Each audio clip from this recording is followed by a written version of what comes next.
Ganitong luto naman sa talong ang subukan nyo minsan mga kanoypi, huwag lang puro inihaw o prito. Siguradong uulit-ulitin mo ito sa sobrang sarap.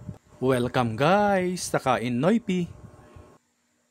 Sa pinainit na mantika, iprito natin ang mga nahiwang talong. Kayo na ang bahala kung anong slice ang gusto ninyo. Haluin din natin ito ng paminsan-minsan para maganda ang pagkakaprito. Katamtamang prito ay sapat na, huwag natin itong i-over fry. At kapag ganito na ang itsura, hanguin na natin at isantabi muna.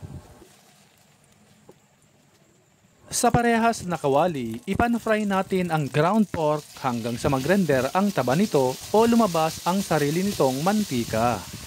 Sa inyo mga kanoypi, ano ang favorite ninyong luto sa talong? Paki-comment nyo nga at i-comment nyo na rin kung saang lugar kayo nanonood para alam namin kung saang lugar nakaabot ang video na ito.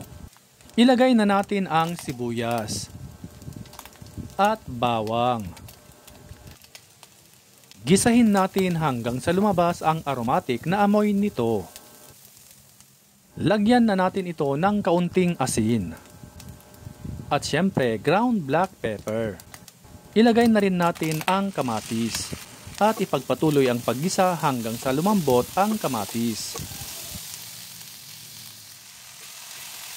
Kapag malambot na ito, ilagay na natin ang bagoong alamang spicy flavor. Gisahin natin ito ng bahagya.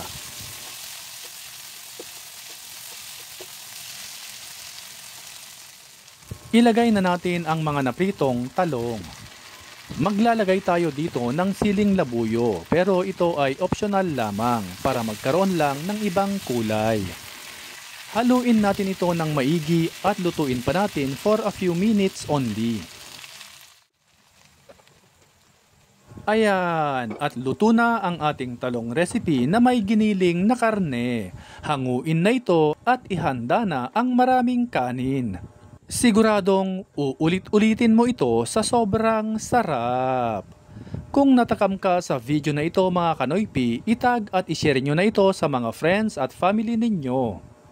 Shoutout nga pala kay Mercedes Patungan from El Salvador City, Misamis Oriental, Mary Jane Hugado from Istanbul, at kay Jebrin Morales Vlog from Pampanga. Maraming salamat po sa inyong walang sawang pagsuporta. At kung bago ka pa lamang dito sa aming page, ay mag-follow ka na para updated ka lagi sa aming bagong recipe. Hanggang sa muli, kain na mga kanoypi!